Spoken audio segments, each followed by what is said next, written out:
बिस्मिल्लाहिर्रहमानिर्रहीम। Dear students, अस्सलाम वालेकुम। Lecture number 3 CS201 introduction to programming. आज के लेक्चर में टॉपिक्स जो हैं variables, data types, arithmetic operators, precedence of operators, ये 4 टॉपिक हैं। चले, और साथ में 2-3 प्रोग्राम्स हैं, सैम्पल प्रोग्राम्स। मैं उन्हीं पे जाता हूं और उनमें मैं आपको वेरिएबल्स, डेटा टाइप्स और प्रेसिडेंस ऑफ ऑपरेटर्स ये सब कुछ क्लियर कर देता हूं। आ जाते हैं जी, ये डेव C++ इंस्टॉल कैसे करनी है, उसके लिए मैंने एक वीडियो बनाई हुई है और उस वीडियो का लिंक जो है वो मैं इस वीडियो की डिस्क्रिप्शन में दे दूंगा। इस प्रोग्राम में देखें, सबसे पहले लिखा हुआ है शार्प, इसे हैशटैग भी कहते हैं। और जो लोग वीडियोस वगैरह बनाते हैं टिकटॉक पे, तो उनको पता है कि अगर हैशटैग किया जाए ना किसी को, यानी हैशटैग के साथ किसी का नाम लिखा जाए तो इसका लिंक बन जाता है उसके साथ। अब ये बिल्कुल वही चीज़ है, शार्प इंक्लूड। हमने कहा इंक्लूड कर दो, शामिल कर दो इस हेडर फाइल को इस प्रोग्राम के अंदर। ये है हेडर फाइल। लास्ट लेक्चर में मैंने आपको हेडर फाइल्स के बारे में बताया था कि हमारी जो लाइब्रेरी होती है उसमें बहुत सी हेडर फाइल्स पड़ी होती हैं और हर हेडर फाइल के अंदर अपने असूल, अपने रूल्स लिखे होते हैं। हमने ये हेडर फाइल इंक्लूड करवा दी, iostream.h लिख दें एक्सटेंशन, ठीक है, ना लिखें फिर भी ठीक है, लेकिन जो लेटेस्ट वर्जन्स हैं उनमें एक्सटेंशन नहीं लिखी जा रही, लिहाजा आपने .h नहीं लिखना। ओके हो गया। उसके बाद ये एक स्टैंडर्ड फंक्शन है, ये आपने लाजमी लिखना है यूजिंग नेम स्पेस std और आगे सेमीकोलन। ये नहीं लिखेंगे तो एरर आ जाएगा। अब उसके बाद चलते हैं सेमीकोलन पे। ये सेमीकोलन क्या चीज़ है? सेमीकोलन होता है स्टेटमेंट ब्रेकर। जहाँ पे भी आपकी स्टेटमेंट एंड होती है, लाइन एंड होती है, उसके आगे आपने सेमीकोलन डालना होता है। अगर सेमीकोलन नहीं लगाएंगे तो आपको एरर दे देगा। उसके बाद नीचे आते हैं, ये है इंट डेटा टाइप। अभी नहीं बता रहा मैं आपको, ये मेन फंक्शन है, मैं अभी नहीं बता रहा। ये फंक्शन की जिसमें कोई भी फंक्शन डिक्लेयर करें तो उसकी निशानी होती है कि आगे 2 छोटी ब्रैकेट्स होती हैं और फंक्शन के जितने भी काम हैं वो 2 करली ब्रैकेट्स में लिखे जाते हैं। ये 2 करली ब्रेसेस आ गई, इस पे बात करते हैं। इस प्रोग्राम में मेन इसी को डिस्कस करना है। अच्छा जी, सी आउट जो है ये रिजर्व वर्ड है और इसका मतलब क्या होता है, जहां भी आपने अपनी स्क्रीन पे कोई चीज़ डिस्प्ले करवानी होती है वहां पे आप सी आउट लेते हैं, आउटपुट के लिए होता है। एंगल ब्रैकेट्स जो हैं ये डाटा की डायरेक्शन को शो करती हैं। एंगल ब्रैकेट्स का मुंह जो है इन तीरों का सी आउट की तरफ है। इट मीन्स इनके आगे जो भी लिखा होगा उसको आउटपुट देना है, ठीक है, आउटपुट। अब उसके बाद आगे चलते हैं। आगे जी देखिए, ये है इन्वर्टेड कोमा, जिसे डबल क्वोटेशन मार्क कहते हैं। ये इन्वर्टेड कोमा इधर भी है, इसके जोड़े के अंदर आपने ये लिखा हुआ है। अब हम इन्वर्टेड कोमा के जोड़े में कुछ भी लिखें तो उसको स्ट्रिंग कहा जाता है। स्ट्रिंग में कोई भी प्लस माइनस के रूल्स वगैरह अप्लाई नहीं होते। स्ट्रिंग में जो भी लिखा जाता है वो आप डिस्प्ले करवाने के लिए लिखते हैं। क्या करने के लिए? डिस्प्ले करवाने के लिए, जो स्क्रीन पे नजर आए, ठीक है जी। और उसके बाद आपको पता है स्टेटमेंट एंड, जो स्टेटमेंट को ख़त्म करता है, ब्रेकर है सेमीकोलन, वो हम लाजमी लिखते हैं। ये आ गया जी, ये नीचे प्रोग्राम बंद हो गया। ये तो प्रोग्राम हमने छोटा सा लिख लिया।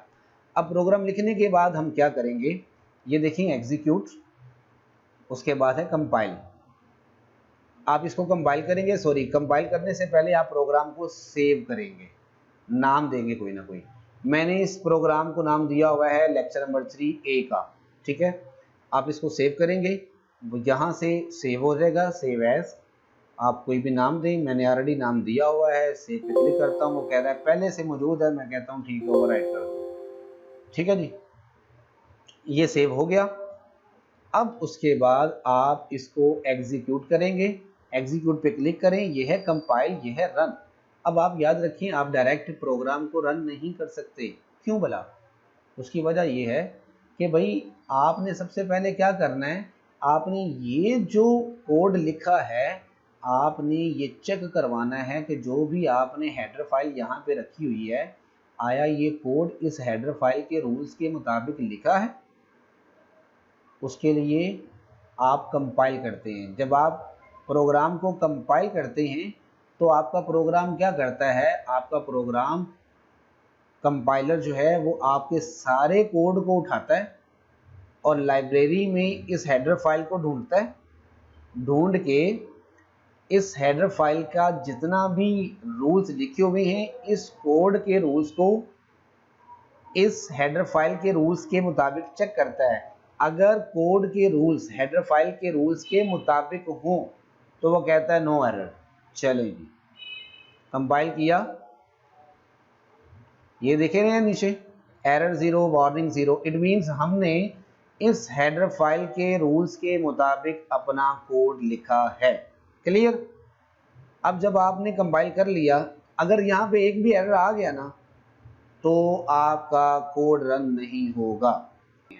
और इकट्ठा कंपाइल एंड रन भी कर सकते हैं कि वो कंपाइल करेगा, अगर एरर ना हुआ तो साथ रन भी कर देगा। खैर हमने कंपाइल कर लिया है, रन पे क्लिक किया तो ये आप देखें ये हमारा पहला प्रोग्राम रन हो चुका है। मैंने आपको बताया था सी आउट में जो भी लिखेंगे सी आउट के आगे डबल कोटेशन मार्क में, वो आपकी स्क्रीन पे डिस्प्ले हो जाएगा। ये देख लें, this is our first C++ program, ये वाला डिस्प्ले यहाँ पे हो गया। और एक चीज़ और बताऊँ आपको, ये वाली कोड की फाइल जो है इसकी एक्सटेंशन जो होती है वो होती है .cpp। ये छोटा सा लिखा हुआ है, मैं क्लोज करके दिखा दूंगा आपको, ये देखें क्लोज करके .cpp। और जो आप रन कर रहे होते हैं उसकी एक्सटेंशन होती है .exe। ठीक है, और ये फाइल भी क्रिएट हो जाती है। मैं आपको दिखाता हूँ, ये मैं बंद करता हूँ, ये देखें लेक्चर नंबर 3a.cpp, ये आपका वही कोड है, ये वाला, ये फाइल है। और ये देखें जो हमने एग्जीक्यूट, ये एग्जीक्यूटेबल फाइल है लेक्चर नंबर 3a.exe, यानी रन जो फाइल हुई थी वो ये वाली फाइल है। क्लियर हो गया? प्रोग्राम 1 हमारा कंप्लीट हो गया। ये है जी दूसरा प्रोग्राम, मैंने ओपन कर लिया। इस प्रोग्राम में शार्प इंक्लूड आईओ स्ट्रीम के बारे में आपको पता है already, using name space std int main function. अभी मैंने पिछले प्रोग्राम में भी नहीं बताया, अभी भी नहीं बता रहा। अच्छा जी, अब int x, int y, int z, ये क्या है? ये वेरिएबल्स हैं। एक वेरिएबल जो है उसमें 4 चीज़ें होती हैं। अब वेरिएबल क्या होता है, आपने 2 जमा 3 5 करना है तो आप डायरेक्ट 2 जमा 3 5 नहीं करेंगे, आप 2 का एक वेरिएबल बनाएंगे, उसके अंदर 2 को स्टोर करेंगे, वेरिएबल को कोई नाम देंगे। 3 जो है उसको आज़ाद नहीं छोड़ेंगे, उसका भी एक वेरिएबल बनाएंगे, उसको नाम देंगे और 3 उसके अंदर रखेंगे।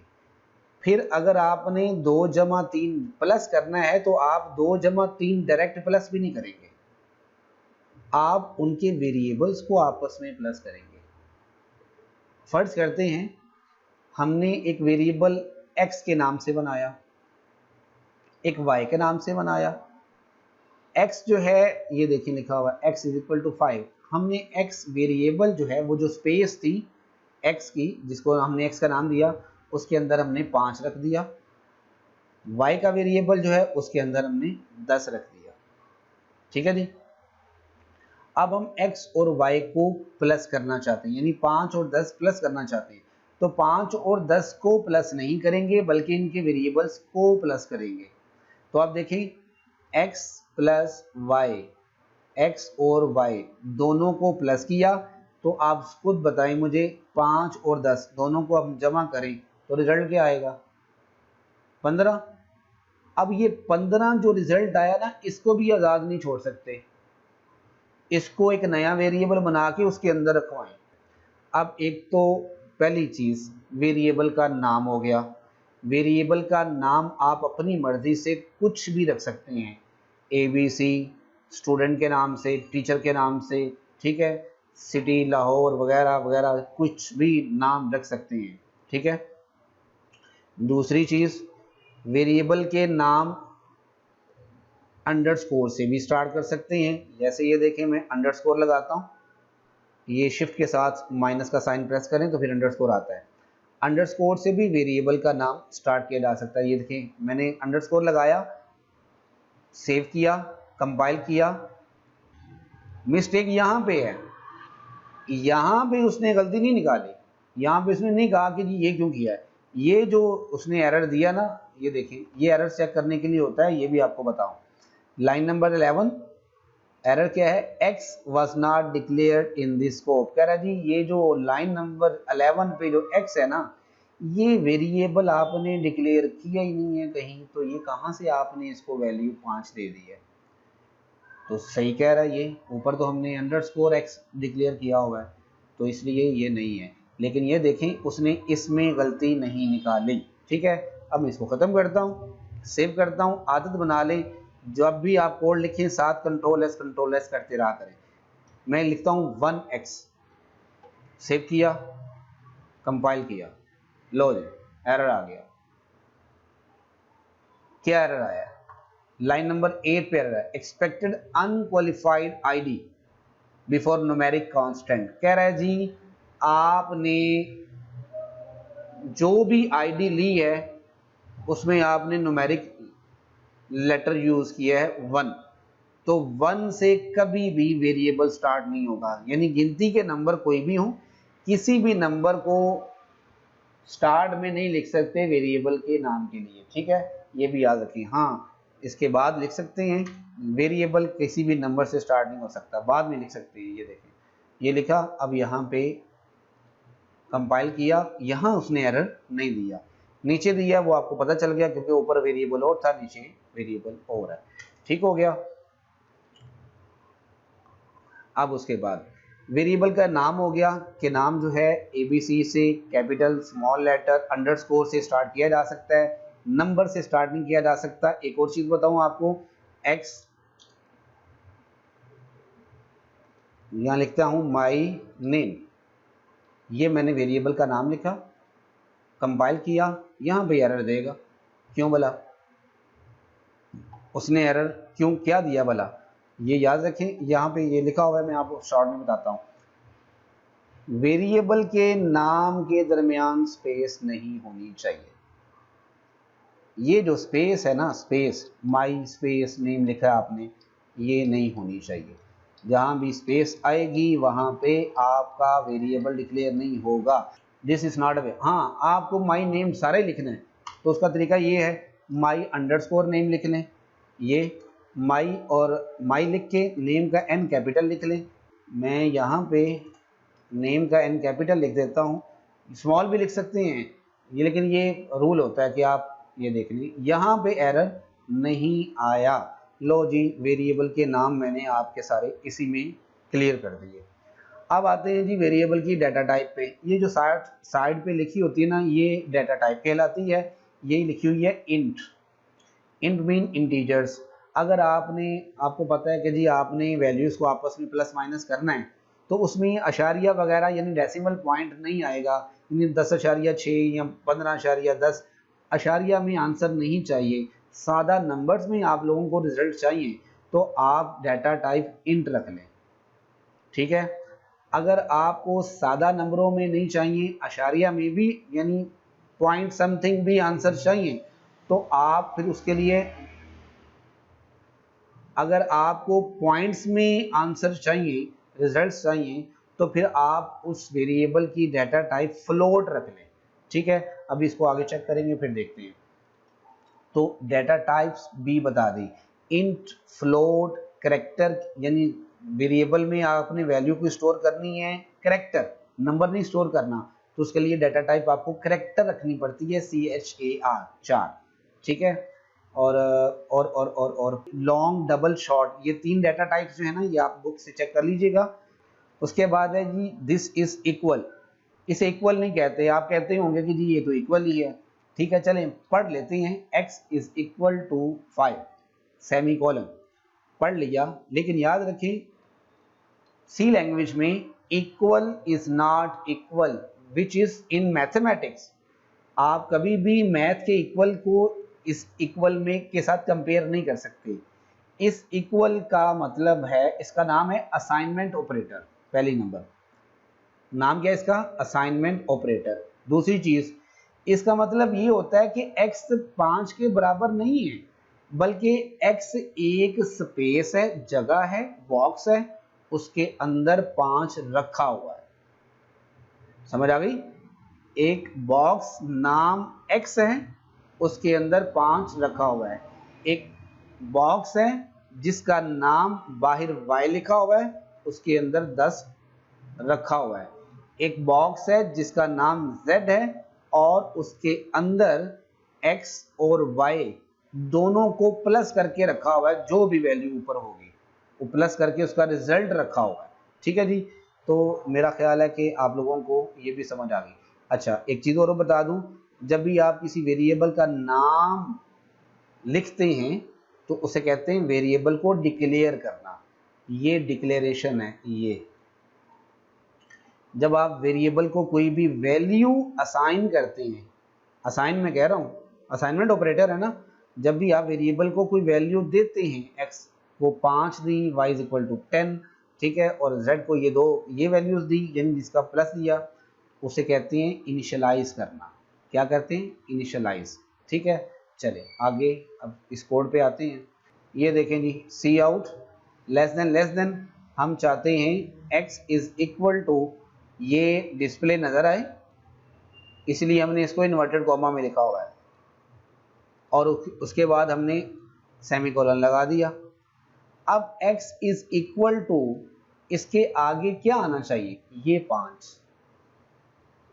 अब 5 यहाँ पे आप डायरेक्ट नहीं लिख सकते, यहाँ पे 5, ना ना ना ना ना, अगर डायरेक्ट ही 5 लिखना है तो इस 5 का वेरिएबल बनाने की जरूरत ही क्या थी। अब इसके आगे आपको पता है 5 आना चाहिए डिस्प्ले में, तो अगर आपने इसके आगे 5 लिखना है तो उसको भी सी आउट करवाना पड़ेगा। ये देखिए सी आउट किया। अब 5 की जगह आपने वेरिएबल का नाम लिखना है, तो आप वेरिएबल का नाम लिखेंगे, ठीक है जी, वेरिएबल का नाम लिखेंगे।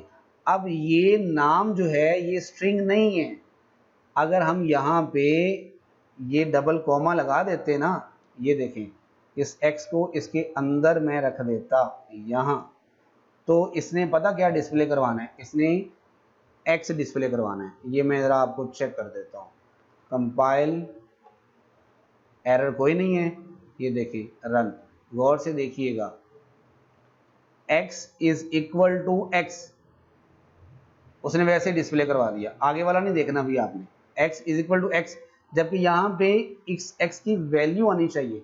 तो जहाँ भी आपने x की वैल्यू देनी है ना, वहाँ पे आप ये डबल कॉमा नहीं लगाएंगे, क्योंकि ये स्ट्रिंग नहीं है। जहाँ भी वैल्यू देनी है आपने, यहाँ पे आपने x लिख लिया, अब x की वैल्यू यहाँ पे क्या शो होगी? 5। अब आप ये भी ना समझे कि 5 तो नीचे वाली लाइन पे शो होना चाहिए, ना ना ना ना ना, कंफ्यूज नहीं होना इस चीज़ से। ये जो 5 यहाँ पे डिस्प्ले होगा, कोड में आप लाइन नंबर 2 पे हैं, ऊपर से नीचे वाली लाइन में है, लेकिन डिस्प्ले में आप इसी लाइन पे घूम फिर रहे हैं। समझ आ गई? डिस्प्ले में आप इसी ऊपर वाली लाइन पे हैं, तो x इज इक्वल टू, यहाँ पे डिस्प्ले हो जाएगा x की वैल्यू 5, ठीक है जी। इसी तरह आप कहते हैं कि y इज इक्वल टू, और आगे y की वैल्यू आए तो आप सी आउट में नीचे वेरिएबल का नाम लिख दें y। अब आप चाहते हैं कि x, ये आपने लिख दिया, डिस्प्ले आए x z is equal to x plus y is equal to, और यहाँ पे इन दोनों का प्लस आए, तो इन दोनों का प्लस आए तो इन दोनों का प्लस किस में स्टोर है, इस वेरिएबल के अंदर स्टोर है, इस बॉक्स में स्टोर है। तो आप इस बॉक्स को नीचे लिखेंगे z, तो ये यहाँ पे इसके अंदर जो भी वैल्यू आएगी वो यहाँ डिस्प्ले करवा देगा, कभी भी z डिस्प्ले नहीं करवाएगा, इसकी वैल्यू डिस्प्ले करवाएगा। जहां भी आप किसी वेरिएबल का नाम लिखते हैं ना, तो उसका मतलब होता है कि उसके नाम का मतलब है कि वो अपने अंदर जो वैल्यू पड़ी हुई है वो डिस्प्ले करवाएगा वहां पे। ठीक है जी, ये प्रोग्राम बना लिया, ये करली ब्रैकेट्स भी लगा दी, और अब हम इसको कंपाइल एंड रन दोनों काम करते हैं। ये देख लीजिए, x इज इक्वल टू 5, ये था x, कंपाइलर आपका आया यहाँ पे x के पास आया, ये उसने कहा डिस्प्ले, आपने कहा डिस्प्ले करवाओ, वो उसने डिस्प्ले करवा दिया। उसके बाद नीचे वाली लाइन पे आया तो आपने कहा x है, तो उसने ऊपर से, पहले से वो ऊपर से होके आया है, तो उसने देखा कि मेरे पास x की वैल्यू 5 पड़ी हुई है, तो उसने 5 डिस्प्ले करवा दिया, वो यहाँ आ गया। उसके बाद आपने कहा कि जी y इज इक्वल टू ये डिस्प्ले करवाओ, उसने आगे ही y is equal to display करवा दिया। आप नीचे वाली लाइन पे हैं, उसको कोई पता नहीं कि आप नीचे वाली लाइन पे हैं। उसके बाद आपने y लिखा, ये जब ऊपर से होके आया था तो इसके पास y की वैल्यू 10 पहले ही इसके दिमाग में आ चुकी थी। अब इसने इसकी जगह 10 डिस्प्ले करवा दिया, वो यहाँ पे आ जाएगा। इसी तरह ये सारा आगे आ जाएगा और ये z की वैल्यू भी इसके आगे आ जाएगी, जैसे कि ये आपके पास आउटपुट है। ठीक हो गया, ये जी हमारा प्रोग्राम नंबर 2 है जो कि हमने देख लिया। अब मैं इसमें थोड़ी सी चेंजिंग करता हूँ। चलें, मैं कहता हूं जी फ्लोट में x ले लेते हैं, डाटा टाइप इसकी फ्लोट अशारिया वाली। ठीक है जी, ये फ्लोट ले लिया, z को मैं इंटी रहने देता हूं, इंटीजर सादा सादा नंबर। अब मैं यहाँ पे ना x की वैल्यू भी अशारिया में लेता हूँ, 5.1 कर देता हूँ, ये मैं 10.2 कर देता हूँ, सेव करता हूँ। अब मैं कंट्रोल एस वाला काम नहीं बोलना, कंपाइल एंड रन करता हूँ। ये देखो ज़रा गौर करें, x is equal to 5.1, y is equal to 10.2, z is equal to x plus y is equal to 15। देखें, अब 5.1 और 10.2 प्लस करें तो ये 15.3 बनता है, जबकि यहाँ क्या आ रहा है, z की वैल्यू क्या आ रही है, ओनली 15। क्यों? क्योंकि जनाबे अली आपने z की डाटा टाइप इंटीजर ली हुई है, तो ये जहां भी डिस्प्ले करवाएगा इसने अशारिया को उड़ा देना है, इसने जस्ट सिंपल नंबर ही डिस्प्ले करवाना है। ये 15.3 था, इसने पॉइंट वाला हिस्सा उड़ा दिया। अगर आप इसको भी फ्लोट लिखते हैं, सेव किया मैंने और उसके बाद रन कंपाइल किया, चेक कर ले, ये ले 15.3 आ गया। तो अब आपको कम से कम डाटा टाइप क्लियर हो जानी चाहिए कि हमने जिस तरह की वैल्यू का डिस्प्ले लेना होता है, रिजल्ट लेना होता है, रिटर्न लेना होता है, रिटर्न बदले में जो रिजल्ट लेना होता है वही हम उसकी डाटा टाइप रखते हैं। क्लियर, समझ आ गई? तो ये एक प्रोग्राम हो गया हमारा। अब एक और प्रोग्राम है करैक्टर, मैं उसको भी ओपन करता हूँ और वो भी देख। ये जी हमारा दूसरा प्रोग्राम करैक्टर के लिए। इसमें देखें डाटा टाइप मैंने करैक्टर लिया और वेरिएबल लिया है कैपिटल X। एक और वेरिएबल लिया है मैंने स्मॉल x। ये मैंने जानबूझ के लिए हैं ताकि आप लोग एक और कॉन्सेप्ट क्लियर करवा दूं कि सी लैंग्वेज जो है केस सेंसिटिव लैंग्वेज होती है। स्मॉल और कैपिटल लेटर दोनों में फ़र्क है, ये दोनों अलग अलग चीज़ें हैं। ठीक है, तो ये दो वेरिएबल्स हैं, याद रखिएगा। एक कैपिटल X के नाम से वेरिएबल है, एक स्मॉल x के नाम से वेरिएबल है। ठीक है, और जो कैपिटल X वेरिएबल है उसमें हमने एक करैक्टर स्टोर करवा दिया a, क्योंकि करैक्टर वेरिएबल में आप नंबर नहीं लिखेंगे, आप करैक्टर लिखेंगे। और करैक्टर के लिए आप क्या करती हैं, जब इसको इनिशियलाइज करती हैं, वैल्यू देते हैं, तो आप उसको सिंगल क्वोटेशन मार्क में लिखते हैं, ये देख रहे हैं। लेकिन इससे पहले आपने जो प्रोग्राम बनाया था वो किधर चला गया, वो गायब हो गया, नीचे चला गया। उसमें आपने जब x की वैल्यू 5 दी थी तो उसको आपने सिंगल क्वोटेशन मार्क में नहीं लिखा था, ये सिंगल कोमा नहीं था, लेकिन करैक्टर में सिंगल कोमा आता है। ठीक है, ये भी क्लियर। स्मॉल एक्स जो है उसमें आपने एक करेक्टर रख दिया स्मॉल ए के नाम से। सी आउट में मैंने अपनी मर्जी से कर दिया है कि the character value in capital X is equal to, अब यहाँ पे असल में x की वैल्यू जो a है डिस्प्ले होना चाहिए, ठीक है। a डिस्प्ले करवाना चाहते हैं तो आप जस्ट वेरिएबल का नाम लिखेंगे सी आउट के साथ, कोई कॉमा शॉमा नहीं डालेंगे। इसी तरह ये cout the character value in small X is equal to, अब आगे आप जो है ये स्मॉल a डिस्प्ले करवाना चाहते हैं तो आप जस्ट वेरिएबल का नाम लिखेंगे, ठीक हो गया। अब मैं इसको कंपाइल, इसको सेव कर लेना आपने, मैंने सेव किया हुआ है। कंपाइल एंड रन, देख लें जी गौर से, the character value in x is equal to capital A, ठीक है। वो यहाँ पे आया, उसने इस सारी वैल्यू को डिस्प्ले करवाया और जब नीचे सी आउट पे आया तो उसे कहा गया सी आउट करवाओ कैपिटल एक्स, और कैपिटल एक्स उसके पास पहले से था कि ये तो वेरिएबल है, तो वेरिएबल में उसने देखा क्या पड़ा हुआ है ए, तो उसने यहाँ पे इस एक्स की जगह ए डिस्प्ले करवा दिया जो कि आगे डिस्प्ले हो गया। उसके बाद नीचे आया, नीचे उसने वैसे डिस्प्ले करवा दिया, जब उससे बाद नीचे आया तो उसके कहा कि आउटपुट करवाओ किसको, एक्स को, स्मॉल एक्स को। तो स्मॉल एक्स उसके पास पहले से वेरिएबल पड़ा हुआ था, उसमें एक वैल्यू पड़ी थी स्मॉल ए, तो उसने देखिए ये x is equal to small A जो है स्टोर करवा दिया, ठीक है, समझ आ गई। अब याद रखना स्मॉल और कैपिटल लेटर्स का फ़र्क होता है, ये अलग अलग होते हैं, सेम नहीं होते, ठीक हो गया। अब ज़रा एक चीज़ और थोड़ा सा ज़रा कर लें, सेटलमेंट कर लें, स्टाइल बना लें। अब देखें ये सी आउट है, इसके आगे ये x कैपिटल जो a है ये डिस्प्ले हो, और हम इसके बाद चाहते हैं कि ये वाला नीचे वाली लाइन में डिस्प्ले हो, तो आपने इस x के आगे आपने दोबारा डबल एंगल ब्रैकेट लगानी है और आगे लिख देना है ENDL, एंड लाइन, ठीक है। और ये सेमीकोलन आगे वैसे ही आ जाएगा, यहाँ कोई सेमीकोलन नहीं है, इसी सेमीकोलन को आगे ले आना है, ठीक है। कंट्रोल एस करें, सेव। इसका मतलब ये है कि जब ये इस वैल्यू को डिस्प्ले करवाए और साथ ही लाइन को कर दे एंड, अब इसके बाद जो भी आए, इसके बाद यही आएगा ना, वो नीचे वाली लाइन में डिस्प्ले हो। चलें जी चेक करते हैं, ये लें जी, the character value in x is equal to capital A, जब वो कैपिटल ए यहाँ इसके पास आया तो आगे उसको मिला एंड लाइन, तो इंस्ट्रक्शन मिली एंड लाइन की, तो उसने लाइन को एंड कर दिया, बाकी जो भी था उसने नेक्स्ट लाइन पे लिख दिया, क्लियर। तो ये भी आपको बता दिया है।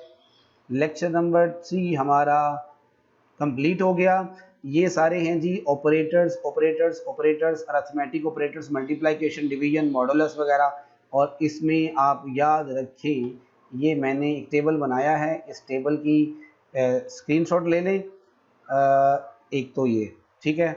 और उसके बाद ये ऑपरेटर्स कहीं भी आ जाएं, अगर प्लस माइनस मल्टीप्लाई डिवाइड वगैरह कहीं भी आ रहे, तो फर्स्ट प्रायोरिटी होता है मल्टीप्लाई और डिवीजन की। आप 4 जमा 6 ज़रब 3 तकसीम 2 जमा 1 आ जाए, तो आप जो ज़रब और तकसीम हो रहे हैं सबसे पहले उसको करेंगे, हल करने के बाद फिर उसके बाद जो बाकी बचेगा उसको प्लस माइनस करेंगे, याद रखिएगा। यही इसकी प्रेसिडेंस ऑफ ऑपरेटर्स होता है। लेक्चर नंबर 3 हमारा कंप्लीट हो गया। इंशाल्लाह लेक्चर नंबर 4 के साथ दोबारा मिलते हैं। अल्लाह हाफिज़, अस्सलाम वालेकुम, दुआओं में याद रखिए।